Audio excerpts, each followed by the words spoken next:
Hi, everybody. Welcome to another episode of the Flying Changes Mindset and Performance Show. I'm Jenny Winterleach, and I am absolutely thrilled today to be joined by the gorgeous Julia Fairfax. Hi, Julia. Hi, darling.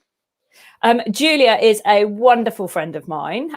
Interestingly enough, we met donkeys years ago and then lost touch and then randomly got back in touch again last year during COVID. Something, the worlds collided again and we got in touch. And that past year has been crazy, hasn't it? I think that's the understatement of the century, isn't it? Yeah, it has. It's been incredible. Yeah, it's just been ridiculous. And the work we do together, and it's such massive respect for all that you do, and it's a joy and an honor to be here. I'm a great believer in who you are and what you're doing, girl. Thank you so much. Same back at you as well. So we're not going to just sit here and love each other. We're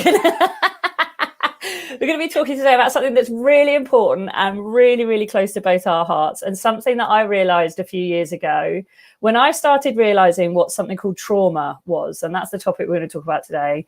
It changed everything that I did and everything that I understood, because suddenly I understood something that underpins everything. And in the world, but particularly in the equine world, it's very prevalent, but it's the unspoken truth. And it is something that massively affects us all in so many different ways. And Julia, you're an incredible person when it comes to trauma. And I've learned so much from you as well about it. And I wanted to bring you on today to just talk more about this topic that we are hugely passionate about, that we both know sits under everything and is actually the thing that when we crack this nut, everything gets better, doesn't it? It really is a catalyst, isn't it? Completely.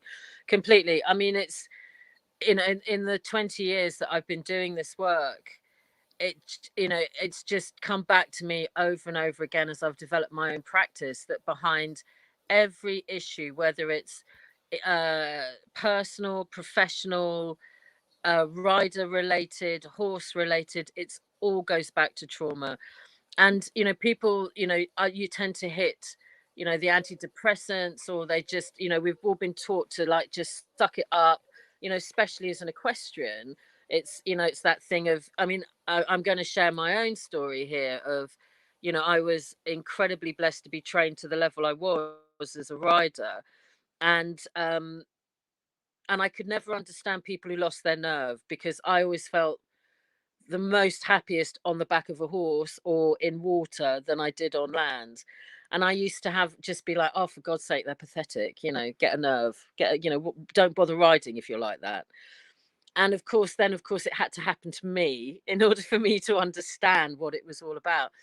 And I had been for quite a long time a crash test dummy, so which never bothered me at all. And then I actually rescued my own horse. He was a American bred thoroughbred, and unbeknownst to me, he had a death wish, and he tried to kill us both underneath the wheels of a lorry. And thankfully, the bigger picture stepped in, and we were okay. But as that happened, I felt something here in my solar plexus snap, and it was like all of my training, all of my experience, all of my joy of riding just went. And I just lost it, and that was my turning point into the work I do now, because it was like, the thing I love the most, I'm absolutely broken about. So it was like, okay, so what's the underlying trauma? And all of us suffer from intergenerational trauma, because that is the world in which we exist. Our parents go through stuff. We tend to then be conditioned to blame them rather than understand that they're doing the best they can with how they are, from the trauma they inherited from their parents, as well as the geopathic factors of the role of the media and the pressure we're put under, and particularly in the equestrian world, which tends to be sadly so bitchy and backstabby and all of that stuff. I mean, I remember as a junior winning a big show jumping thing. It was the team selection, and my boy absolutely flew, and it was the most sublime feeling, and we were so happy. We were sent to Coventry by everyone. So about 60, 70 people on their ponies and horses just ignore me. It was like I was no longer, I was persona non grata because we'd won. And when you're living with that reality, so the pressure to perform, the pressure to excel, and all of that then can build up and become triggers for anxiety, etc., which then tends to go back to childhood trauma, whether it's I'm not good enough, which most of us have been conditioned with, or God forbid, deeper trauma from, abuse in childhood, even issues such as, I've been dealing recently with a lovely person who had extreme social anxiety. And it all stemmed back to a father who, sadly, because of his own trauma, was a bully. She was very sensitive, and then it went on through school, etc. And because she's really pretty and she's really petite, she was then on the receiving end of loads of bitchy stuff from other girls. And it's we don't acknowledge the impact that all of this stuff has on us, because we're taught to just suck it up and kick on. And Yeah, so then absolutely. what happens is we then tend to just get on the antidepressants. Yeah. Or whatever else it is that we use as Yeah, a coping or mechanism, or whatever. self-medicate, And this is the alcohol, analogy, whatever. exactly, alcohol or whatever it is, yeah, or relationship, not necessarily even abuse, but things like going through the wrong ones all the time. Or even if we look at the horse world, very often the wrong horse, the wrong horse, the wrong horse. It's a similar thing to the relationship thing, where you just keep getting the wrong one, the wrong one. But interestingly, I just wanted to interject with, so many people don't know what trauma is, and one of the things I want us to do today is kind of explain it a little bit better, because a lot of people think it's PTSD only, or you have to have had some major accident or something. But when you're talking there about the coping mechanisms we put in, a lot of people have probably heard me talk about the way that the analogy that I give it, which is the stone in the shoe, which is, the trauma is the stone in the shoe. For whatever reason it's there, you have a stone in your shoe. And then what happens is you start trying to avoid the stone, you compensate with your foot, you kind of move it around a bit, you kind of, because you don't know how to get rid of it, or you sort of know, you might not even know it's there, but that you just know there's something not quite right. And then the whole body shifts to compensate for the fact that, there's something in your shoe. And most people, when they're working, will look at what we call the symptom, isn't it? Which is the compensatory stuff, the coping mechanisms we put in, the things that are going wrong, all of that. And they'll fix that, which is great, but it doesn't stop the fact that the stone is still in the shoe. And the work that I love that you and I do, and very often refer to each other as well, is that we take the stone out of the shoe. And then the compensatory stuff doesn't always adjust. Sometimes you then have to obviously deal with that as well, because it's really ingrained. But that's kind of the best analogy I've ever found for explaining to people why it's so important to understand this topic and the effect that it has. So tell us a little bit about what you define as trauma. I mean, do you even have a definition that you use? For me, because obviously I work with the energy anatomy as well as the physiology and anatomy. How it is shown to me is we have an emotional body and a mental body, and all of our past experience are stored there, as well as in the neuropathy of the brain, in the amygdala, the cerebellum, and the medulla oblongata. So our brain is constantly going back to what we have stored before, which is predominantly trauma. So it's almost like we have a reflex situation where, unless you clear the medulla oblongata and the amygdala, which is where that fight, flight, freeze response comes from, we're constantly either fighting, frozen, or running. So for me, trauma it can be anything. It can be from when we're little and we have a rough time at school. It's all of the belief system that we adopt from when we are even in the womb, of limitation. And basically, it's all the fear-based control mechanisms that we adopt and take on board and believe they're our own. So it could be, it can also be as an equestrian, because you've had, for example, like a crashing fall, or you've had a really tricky horse that you can't get to grips with, or you've got a horse who's holding trauma, because the majority of horses are not started correctly. Horses are not meant to be moved from pillar to post, home to home. So, and they are doing their absolute best to understand what we're asking of them, to understand what it is. But if you look at how most horses are broken in, it's it's rushed, and this energy, this whole mindset of, I need to make money from this horse, so I'm going to get it started at 3, I'm going to get it on at 4, I'm going to have it out there at 5 so I can make a load of money to sell it. And I understand the business behind it, but unfortunately that doesn't take into consideration the impact it has, not only on the horse's physical development, but also their emotional and mental development. In my 40 odd years of experience of horses on this planet, I can count on one hand the number of really like horses who are just like that where humans are concerned.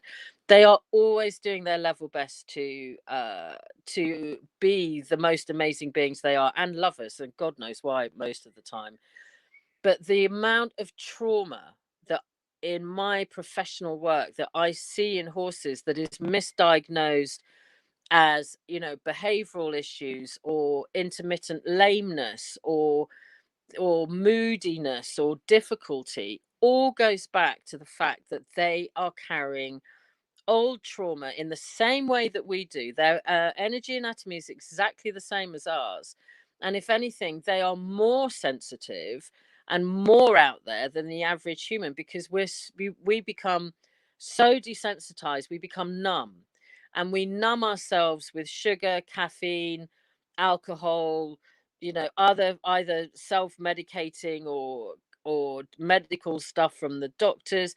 The media's pumping shit at us the whole time. Is there any wonder that emotional and mental health and trauma that we hold is immense? So for me, trauma is simply anything that knocks us away from our truth, which is that we are here to live our dreams, to honor ourselves, and to love who we are, and therefore come from that place. So anything that takes us out of right relationship with ourselves is indicative of unhealed trauma. And it doesn't mean you've had to go through a war zone or any of that. That's extreme PTSD. This is bog standard day-to-day life. Yeah. Having a shitty boss, that has a huge impact on our emotional, mental, Yeah. well-being. And Yeah. it's like a Chinese water torture. It's layer upon layer upon layer upon layer. Being bullied at school, or Being being the bullied on your bully, yard. being Yeah. bullied. Oh God, we all know that one. And Mm-hmm. it's and all of that is and unfortunately, what happens is it becomes the norm. Yeah. So you interact from that level with everyone because you think that's just how it is on this planet. Yeah, it's that boiling a frog analogy, isn't it? That if you put a frog into hot water, it'll jump out. But you put it into cold water and slowly raise temperature, it becomes the norm until you actually can kill it because it just boils. And that's where we're at, isn't it? Like, when something's not right, you jump into it and you go, oh no, thank you very much. But when it's just built and compounded, and that compound trauma actually is more prevalent and huge compared to the big accident, the big fall, the big thing, because we tend to notice that more, and we tend to go, oh, that's not right, let's sort it. Now, one of the things that I would love for people to be more aware of this stuff and therefore do something about it is things like when you have an accident with a horse. It could be on the ground, it could be traveling, it could be ridden, it could be all sorts of things. That actually is potentially a form of trauma quite easily. Because if you think about our horses and you think about the elements that often make up trauma, are like, you can't do anything about it, you're not in control of it. For whatever reason, you haven't got the skills, or you don't have access to the skills to do anything. And there's a perceived, and this is the really important part about trauma, isn't it, in the brain, there's a perceived risk to life or limb. And it doesn't have to be what someone else would perceive. It's the brain that's perceiving it at the time. It's the perception of that world. And those elements come together when you think about it, when you fall off or when you have a terrible lesson, or, you know, some of those things are all right. But the thing that you and I work with all the time is the fact that people ignore that for so long that then it compounds, and another thing gets added, and another thing gets added, until they get to the point where they're ill, or they're not performing, or their horse, you know, if we look at the horses, you know, it's not. So tell us about that. Well, yeah.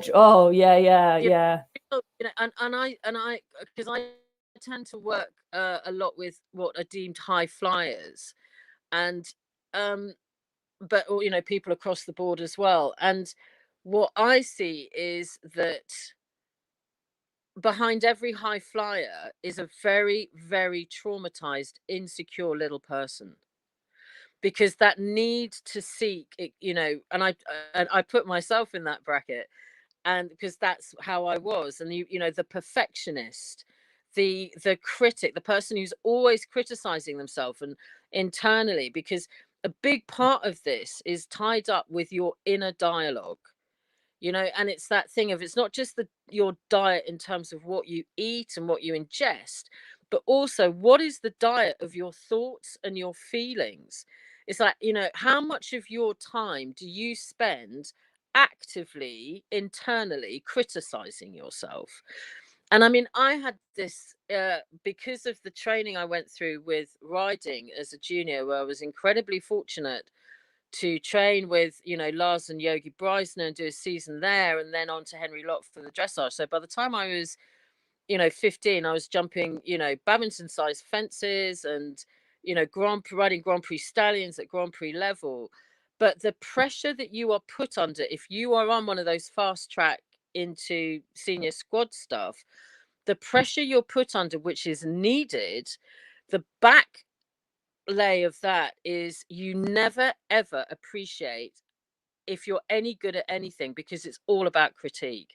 It's like, oh, you know, your seat could be stronger, you're slightly out of alignment, your leg could be better, your foot could be there, you could have seen the stride there, you know, your horse was behind the bit there or behind the vertical. And so you never ever take a moment to actually appreciate yourself.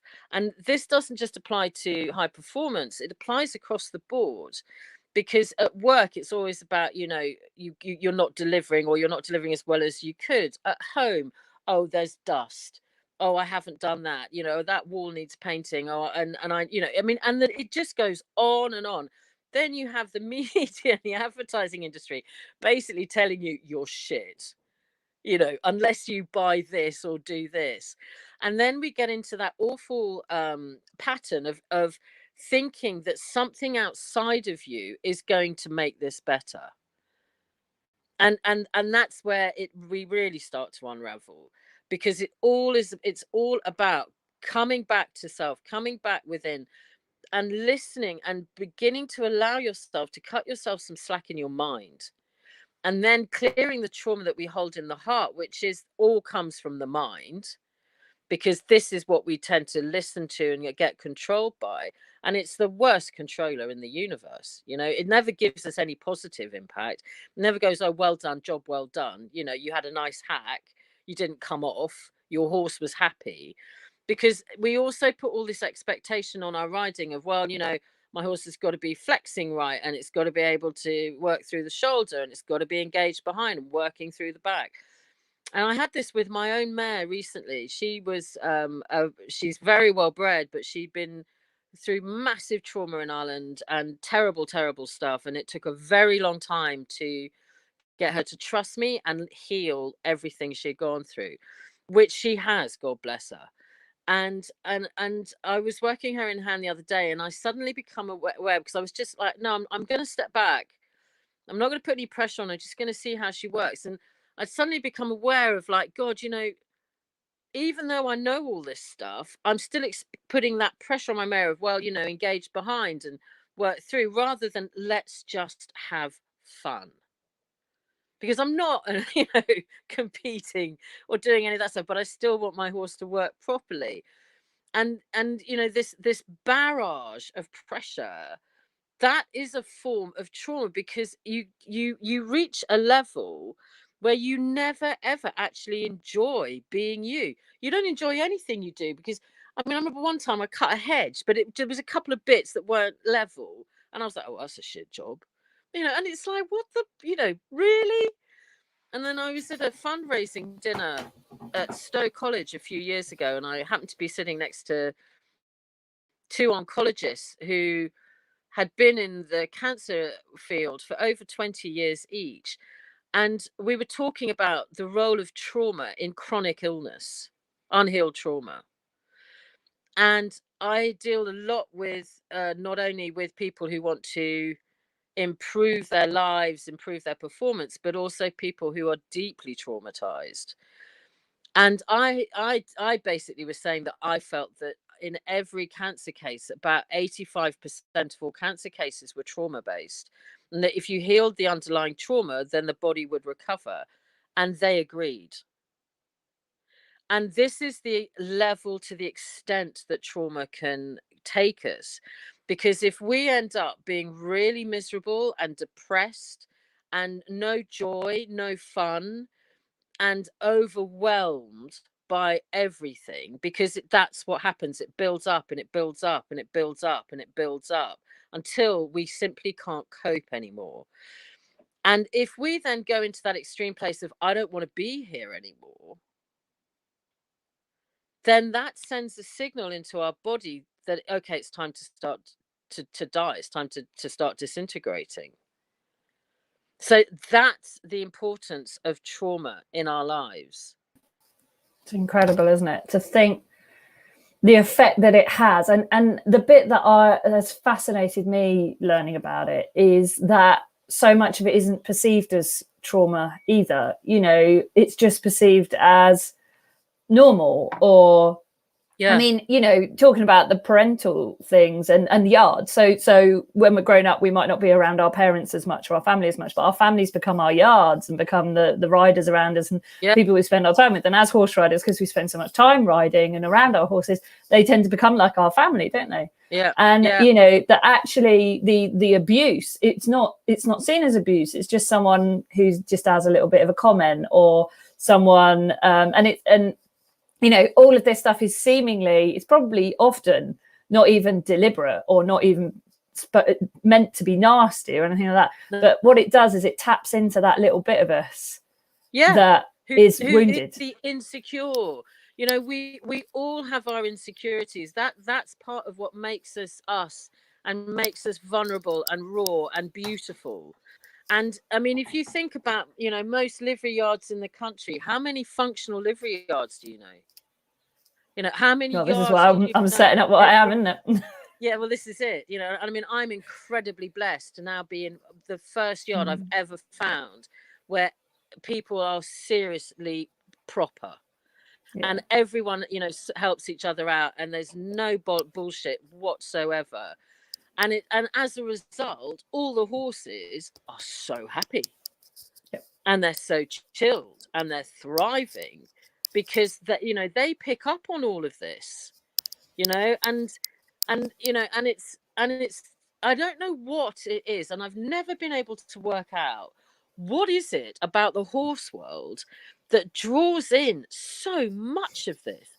I mean, even at the highest level, I mean, I've had cases, I used to work with the teams and stuff. And I mean, some of the, not in eventing, but in other teams, it mind blowing. And I mean, if it's happening, I mean, we know about the corruption at the highest levels in this sport. And it's like, so if you're at the highest levels, it's not honourable. How on earth can it be honourable right down to grassroots? And I mean, my burning desire is a real shake-up of the whole of the horse industry of, put the horse first. 2, let's start being kind to each other. Steady on, Julia. Whoa. Put one of those crazy ideas out there. Be kind to each other.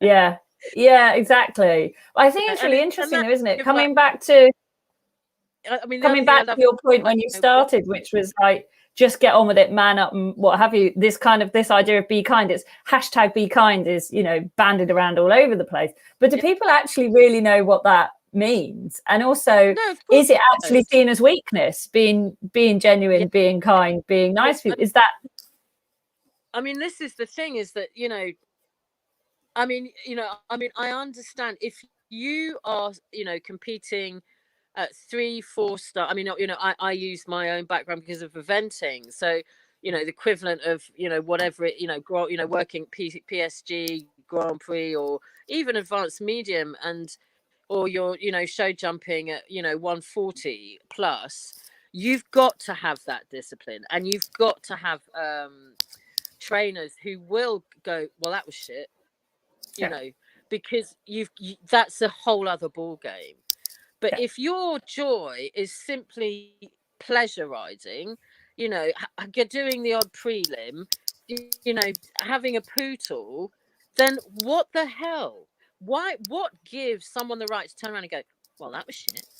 Oh, have you seen her? Who does she think she is? Have you seen her horse? Bit fat. It's like, one, it's none of your business. Two, what is really sad, it's a reflection of that own person's unhealed trauma. that's the one. And Yeah, that's the bottom line in all of this story, is it all boils back down to and also within the horse world, we are all bred to compete with each other. But the interesting thing is at the highest level, and even in eventing, you've all got each other's backs, because it's deadly. And I mean, and you're there to help and support each other. But it's that thing of, when you're instilled in you that you're here to compete with each other, that then breeds that judgment, bitchiness, all of that stuff, yeah, rather than good for you, it was your day today. Because having horses is relentless. Like Sunday afternoon, I was shoveling shit and pulling rag work for an hour and a half, as well as, it's all of that, as well as the fact that you have bad days and it doesn't always go right, and you may well be bucked off or dumped, or your horse decides it's just not in the mood for it, because you're misreading the signal, because you're asking them to do something that perhaps they're not ready to do, because of the pressure you're under, because of trauma, and because of bitching and competition and judgment. I mean, what a yeah. toxic loop that is. And yet the crazy part is that most of us are drawn to horses because they're impartial, they're non-judgmental, Yeah, they see us yeah, as a being, they don't care how yeah. much we earn, what we wear, No, what we no, do, no. and that's why Love most of it. us are drawn to it. Yeah, and Yeah. so most of us in yards are drawn into this particular hobby, sport, whatever you want to call it, because of that stuff, and then we're all sharing our trauma. Yeah, and we think it's going to be a great environment. So Yes. this is kind of, Joy. yeah, this is helping us like understand it a bit more. And I know there's some light bulbs going off for people and things, and it's kind of tucking in, and they're going, okay, I understand this now. So what can they start to do about it, or start to understand, or change, or what do you do? I mean, obviously you can't tell us. It's a bit like people say to me, how can I be confident? It's like, right, well, there's 10 years of training, like I'm going to give you in a sentence. I know you can't do that, but what do people need to start knowing? One can, to a point, because all of us have the same archetypes. By archetype, I mean element of self that tends to rule us. So the self-saboteur, the inner critic, the inner judge, the I'm not good enough. Those are 4 key pillars and drivers and triggers, who are the B elements that are holding the trauma.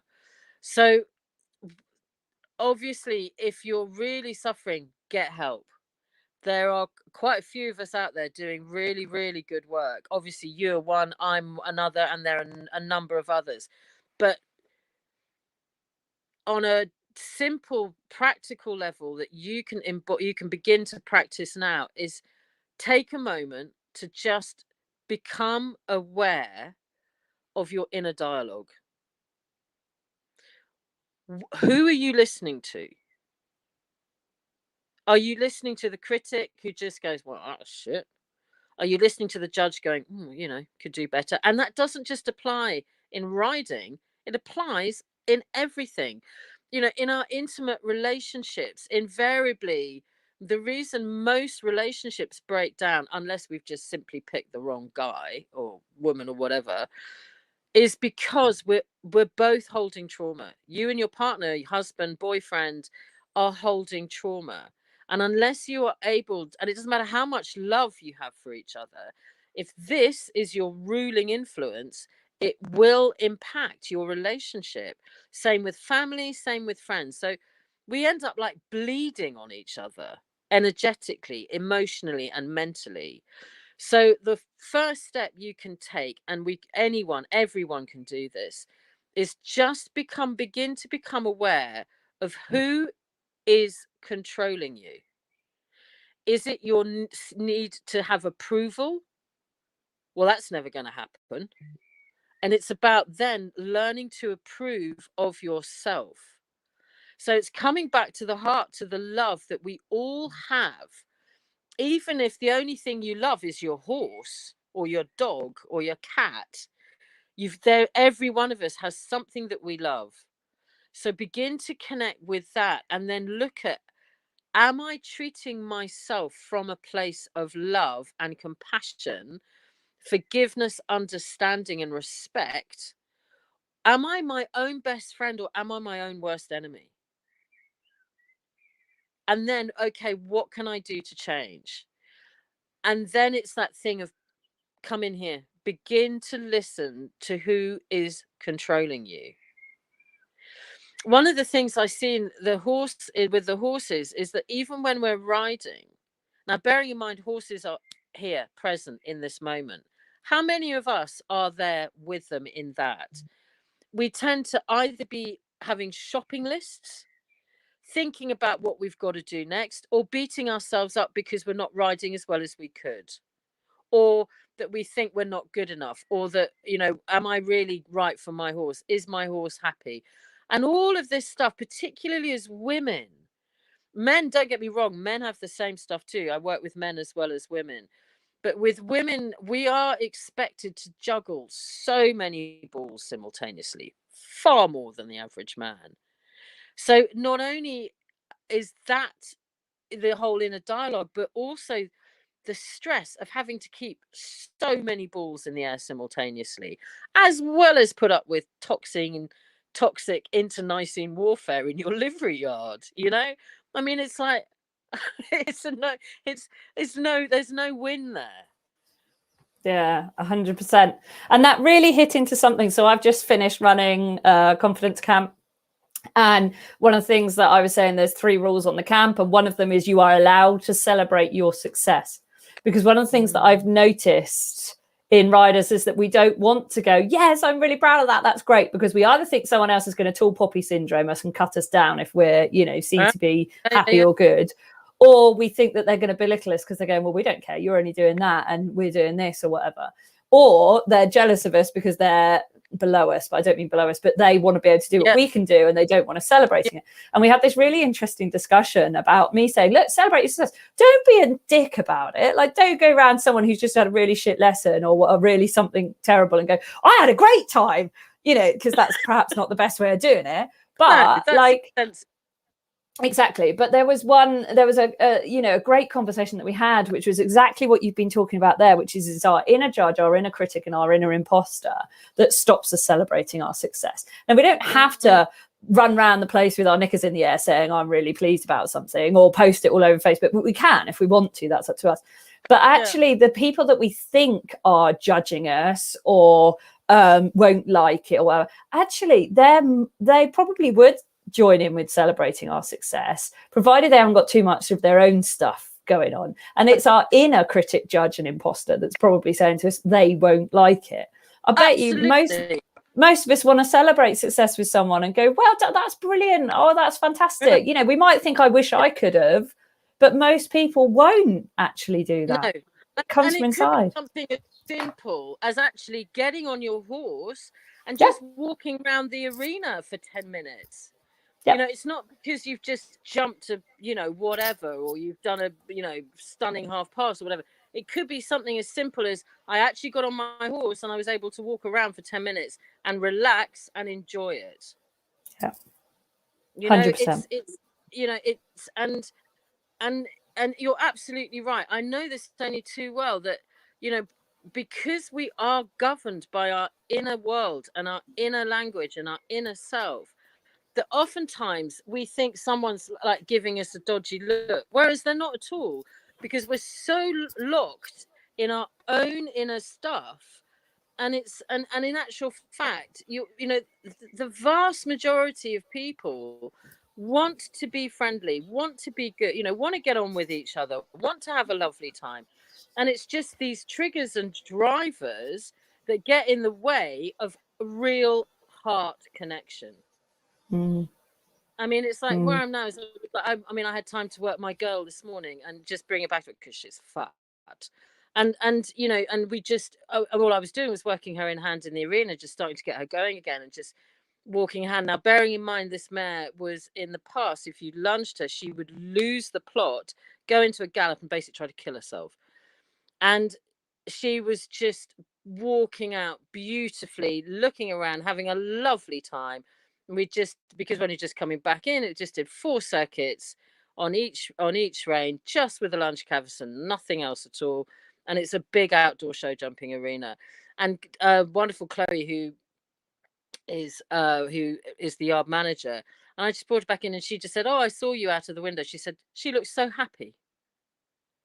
You know, that is your horse happy? You know, it doesn't matter what you're doing. It doesn't matter if you're not even riding and you've just got a really gorgeous therapy creature who's a field ornament. So what? It's your horse. And funny enough, we've had a couple of new girls come on the yard this week, and one of the other girlies and I were, you know, we said, "Oh, hi, you know, welcome." And they were like, and they were kind of like a bit like this, and they were like, "It seems quite nice here." And we were like, "Yeah, we haven't got time for any bitching or backstabbing or bullshit or any of that. We are genuine, and we don't care what you do or don't do with your horse, so long as you love them and they're well treated." You know, and she was like, "Oh, do either of you compete?" We were like, "Nah." We're full on professionals. Haven't got the time. Have done. You know, kind of know our shit to a certain extent, but you never stop learning. And I was like, seriously, we've got each other's back here. You know, if you need anything, you know. And one girl had moved down from Scotland. She was like, "Oh, which vets do you recommend? You know, which farriers, you know, teachers, etc." And you know, and that's how we're meant to be with each other, where we help each other out. The horses are happy, and you are able to actually chill, relax, and enjoy being with your horse, enjoy being in the yard, enjoy whatever it is that you want to do with your horse. That's why we do this. It's meant to be therapy. Obviously, also, if you're competing at a senior level or competing at any level, brilliant. You know, there's nothing like going out and, you know, either for a dressage competition or show jumping or eventing or, you know, whatever, or Lautrec or polo or whatever your calling is, with the understanding you're going to have good days and bad days. But what you don't need is to then come back to yard and go, "Oh, well," you know, someone go, "Oh, how did you do?" "Oh, well, you know, we came 12th or we came last," because they lost it in the ring. And rather than that person going, "Oh, yeah, know that one," it goes, "Oh, really? Oh, well, we came 4th or we won last," you know, all of that shit. Yeah. I used to hate that. I That's used to hate. superior. That's exactly it. You know, It's that's about about them, the their driver. need to be superior. Superior. Yeah. Yeah. I used to be on a yard where I was pretty much one of the only people that actually went and competed, which wasn't a problem. Like, people can do what they want. And I would come back from a competition to the yard, and I knew that the loaded question was waiting. And the loaded question was always, "Oh, how did you do?" And it wasn't like, you know, we want to know either way, because if you came back and go, "Yeah, I won everything and I brought all the silverware home," or whatever, they'd be like, "Oh." And if you went, "Oh, we didn't have a great day," say, "Oh, really?" You know, and you, "Oh, bog off." Like, I'd literally come through the gate and go, "Oh, here it comes. I can't be bothered with this. I really, like, whatever has happened today." And then you have to justify yourself. You're like, "Well, we came 12th because actually my horse wasn't right and the wind was blowing the wrong way and something." Yeah. And you think, that's such a waste of energy. Why do I need to justify myself either way? Yeah, like, oh, absolutely. and the best one I ever had was, how did you do? Oh, we came second. And how many were in the class? Bog off. Yeah, that's the classic, isn't it? Oh, and you're just like, do you know what it takes emotionally and mentally and physically to get a horse to even compete at any level? You know, Yeah. and the fact they are fundamentally, I mean, I always remember Philippe Carl, who's an ex-Cage Noir rider. In when he begins his teaching, he goes, look, you do realize this animal is fundamentally a wild animal and it's a flight animal, and there is a very high risk it will kill you, not intentionally, but it's just one of those, if you can accept that. So the mere fact, I mean, in insurance, horse, anything to do with horses is considered one of the, most dangerous things you can do. So we're already up there with all of that. Then you have that number to deal with. I mean, I remember this was as a junior, and I was competing against the senior squad, right? And this was I don't know, some one day event somewhere, and the girl who went before me cross country was on the Olympic team on her Olympic horse. I'm on my 41.5 pony, who was epic. And she came off in the coffin and broke her leg, and I was next to go, right? So I've been held up in the collecting room. Anyway, you either did the coffin or you did the trachea, because it was, option, la la la, long way, short way. And I always was taught by my father, who was incredible, to go the direct way, because I'm on something much smaller, save time, and he's an athlete and he can do all of it. So anyway, we get back and we came fourth, and one of the trainers was there who didn't train me. He'd wanted to train me, but I was like, no, because by this time I'd gone to Lars and Yogi. Anyway, he came up to me and he was like, oh, how did you do? And I came forward. I said, I was thrilled. It's one of our first competitions against the seniors, and we came fourth. And he just looked at me and went, well, why didn't you win? And I'm like, what the fuck? Excuse my language. I'm like, I'm coming up 15 years old, and I'm competing against one of the people who was on the Olympic team on her Olympic horse, and I beat them. And you're giving me a hard time because I came fourth and I didn't win. Take that. Yeah. It's crazy. But and the thing that we teach, though, is to realize that, okay, that will have tapped into something in you. Of course it would. Yeah. But if you're able to just go sod off and mean it, then that it's not your stuff, it's theirs. No, exactly. And that's one of the key things in this work. A lovely colleague and a dear friend of mine, a guy called Jamie Cato, he says this lovely thing where it's like, if someone's nice to you, it's because they're feeling good about themselves. If someone's shitty, it's because either they're having a really hard day or because that's their relationship with themselves. And if we can park that somewhere in our brain and utilize that understanding, then we become aware that whatever anyone else says outside of us, it's not about them. If we can reach a point where whatever anyone says or does around us has no impact on ourselves and our relationship with ourselves, then you've achieved ninja level status. Because that is one of the hardest things to do. Yeah, it really is. And it doesn't matter how much of this work you've done or how many layers of the onion you've got to, or how enlightened you are, or any of that stuff. There is still stuff that hits us. There is still stuff that bothers us. I was in squad training the other week, and I have one of those squad trainers, because he's a squad trainer, because he wants us internationally competing. So he's not going to go, well, you've come a long way, well done. He's going to go, that's not good enough. That's not good enough. Because he's, like you say, and I was trying to do this one particular thing, and I had tears flowing down my face. And I have never, ever had a lesson where I was so frustrated, but I was just getting on with it because that's what I had to do. Never had this before, because I was saying to you the other day, I have never had goals that aren't mine. And suddenly there's someone else's goal on me now, and they are pushing me.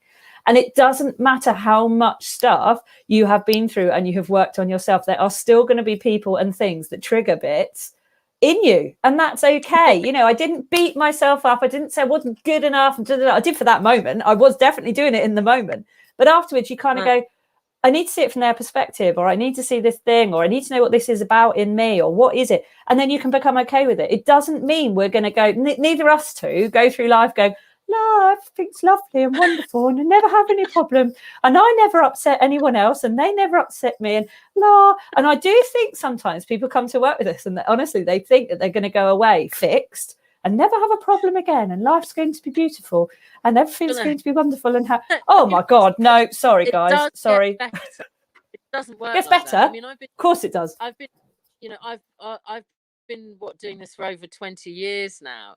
And I mean, like currently I am working with a wonderful friend of mine in New Zealand, and we're both working together on healing our core issues with the opposite sex, because pretty much all of us will have been through some kind of shit relationship, which has a massive impact on trust issues. Where does that fit in? You know? And this applies, you know, on every level. Trust in the workplace, everyone gossiping by the water fountain, wondering if they're, you know, bitching about you. I mean, this goes through everything. And I've been intentionally single for like 4 years, and I was suddenly thinking like, why am I choosing to be single? Oh yeah, that's right, because I've still got all this unhealed trauma from being the rescuer. That was my thing, you know. I'll rescue you, yeah, I'll look after you, come here. And then of course, you know, you get battered on every level. So he and I are currently working on that stuff together as colleagues and friends. And it's like, you know, and the guards and the protection you put up around yourself to not get hurt. So yeah, absolutely, Jenny.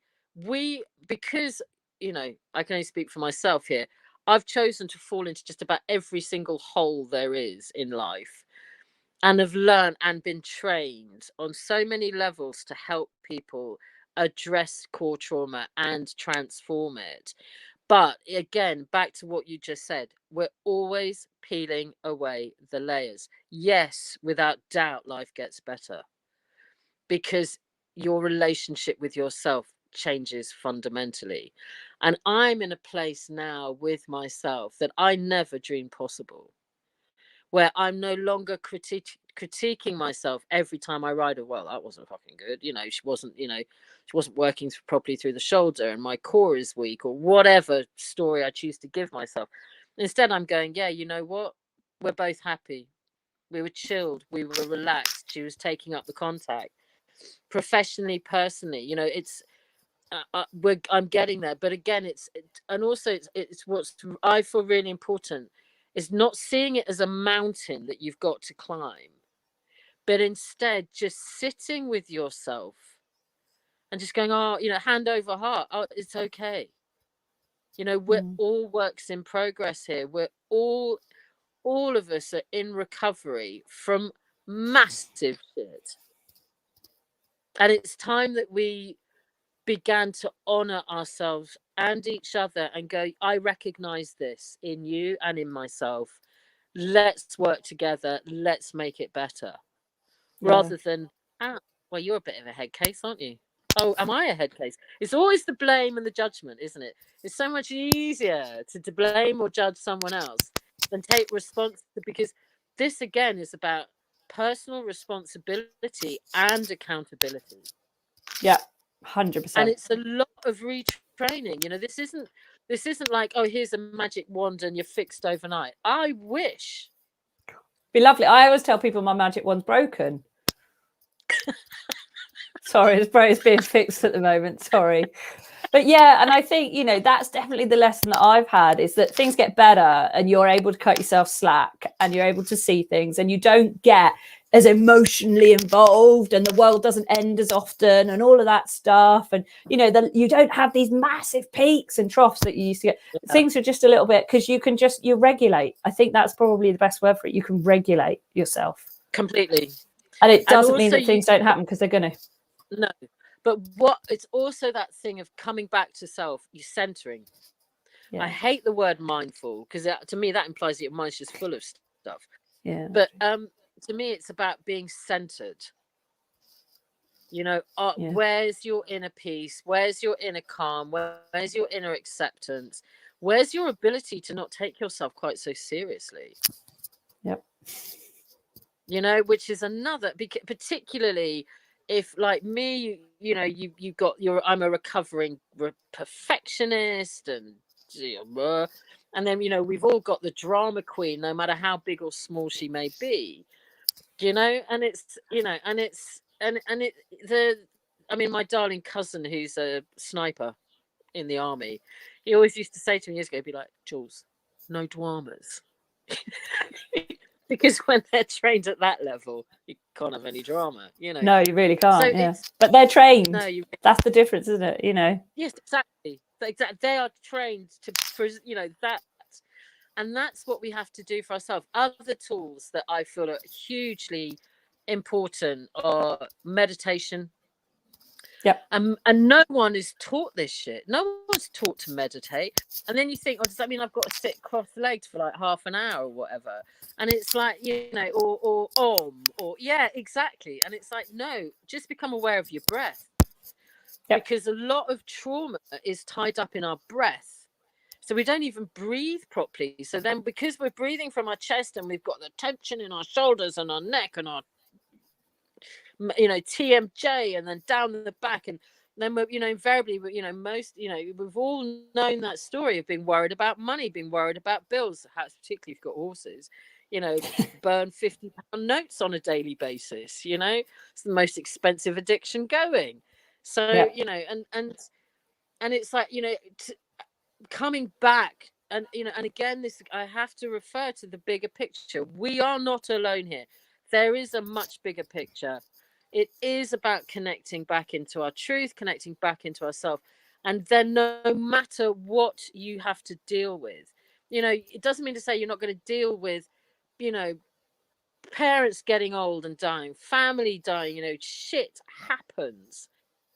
But it gives you the tools and the wherewithal to actually be able to deal with life, and not only deal with it, but actually, even God forbid, begin to actually enjoy. Yeah. Steady on, Julia. Really? Steady on. Enjoy things. Enjoy. Let stuff go. Enjoy things. Go with the flow. Not be scared of Yeah. things. Not have to control Yeah. everything. Whoa! This is a you know, unicorn and fairy world that you're talking about there. Yeah. Really, that can't be Absolutely. life, surely. I mean, Yeah. Really. And also see that things happen for a reason. Like, what was it? What was it the other day? I got my knickers in a twist about. Oh yeah, I was trying to order some Protexin online because Millie started scouring, and there was no logical reason for it. And I was like, oh, maybe because, you know, she's now feel much richer grass, she's living her best life. And I thought, well, you know, I'll get some Protexin, and I couldn't, just wouldn't work, and I really almost lost it. Like, really almost lost it. And I was like, for fuck's sake, you know, with the laptop, I won't work. I've only got 20 minutes to do this. I've got to get on, and then I was just, and then I just sort of felt, you know, that tap, and it was just like, Julia, what the hell? Where have you gone? And then I went down the yard, and I was just like, oh yeah, Julia, look, you have the tools to actually treat your horse. Hello, your work, and you know, like, where have you gone? You know, so I got my kit out and treated her, and she stopped there and then, and the scouring was cleared by the next day. She was back to normal, made a water-based remedy, all good in the hood.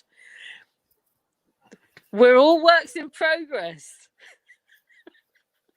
that's exactly it. That is exactly it. I think that's a, you know, a great pace to end on. It's just self-awareness is a huge key. If you're struggling, get help. Really, Yeah, really, isn't it? really. Yeah, absolutely. And, you know, if anyone wants to, you know, talk to me about their stuff, I only work one-on-one in terms of bespoke program, because everyone is unique. We may all be dealing with the same stuff, but how it comes into us is unique, as you know. Yeah. Yeah. And I don't take on many people at once, so that I can truly devote all my energy. But interestingly enough, I've got two or three guys coming to an end, so I have got room if anyone really needs help. And if and reach out to Jenny, reach out to me, get the help you need. Don't feel that you've got to just struggle through and cope on your own, because that isn't why we're here. That's not what it's about. This is a team effort. None of us are 100%. islands. None of us can do this on our own. No. And even in doing what we do, you know, I had a very much an island approach to it of I've got to sort it. I can't, they can't go to someone else or what have you. And that was a very lack mindset years ago. And it all changed when I started realizing that actually we work as a team as well, you know, and it comes together and it works and it's brilliant. So it doesn't matter who, you just go to someone, you know, we're available, but they're, you know, but just make sure that they're credible.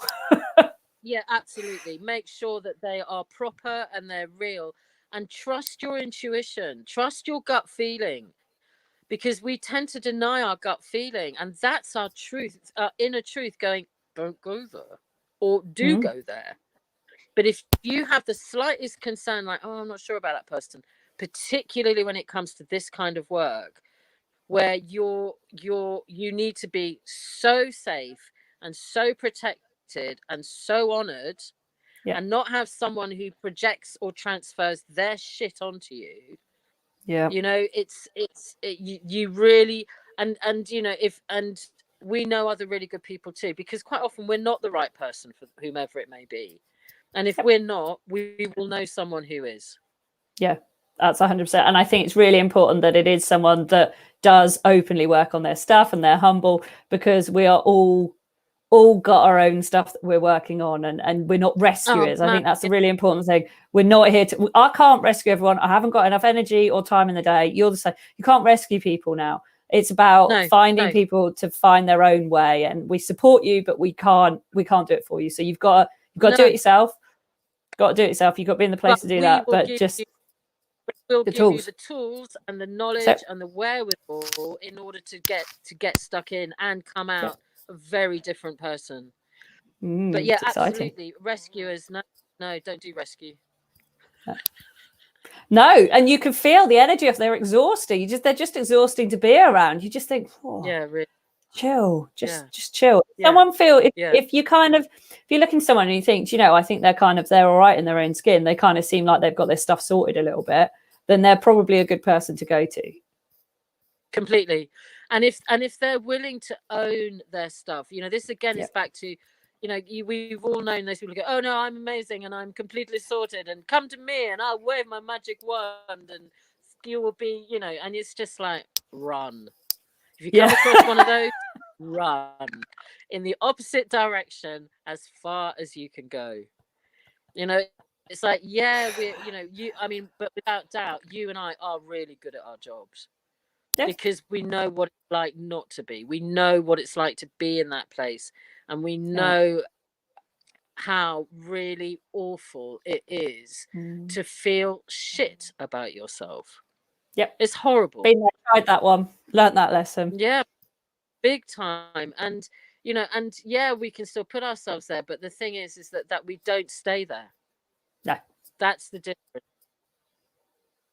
You know, we've learned how to kind of pat ourselves back and go, we're doing all right. Exactly. Still, you know, there's still work to do, but fundamentally, we are on the bottom line in a good place with ourselves. Yeah. Because like you said, we have the tools, and that's what it is. It's the tools and the support. They are the two things. You have tools and support, you will always be okay, because you know what to do about it, and you know who to go to either get another tool or the bit of help or refine the tool or do something else. So that's the two things you always need, are tools and support. So, you know, anyone ever offering you anything, it is not about them fixing you or rescuing you or keeping you there for years and years and years and keep coming back to me. And no. Great business model, terrible therapy model, terrible healing model. You know, I mean, that's codependency. It's codependency, and you're just developing another toxic codependent relationship. I mean, as you know, how I work is I tend to do a month to 3 months deep dives with clients, and then it's like, okay, we'll check in every month for maybe 2 or 3 months, and then rock on. If you need me, you know where I am, and you can always come back, because you know, as you know, I work for Principal. I have your back for the rest of your life if you need me. Yeah. But I'm not going to be here to rescue you or fix you, because only you can do that. Yeah, 100%. Become your really own important. heroine, your own hero. That's it. Yeah, And then you can we are knickers on. That's it. We'll show you how to create the cape, and you put the cape on, and it's all good. You know, we're not gonna wander around with the cape for you.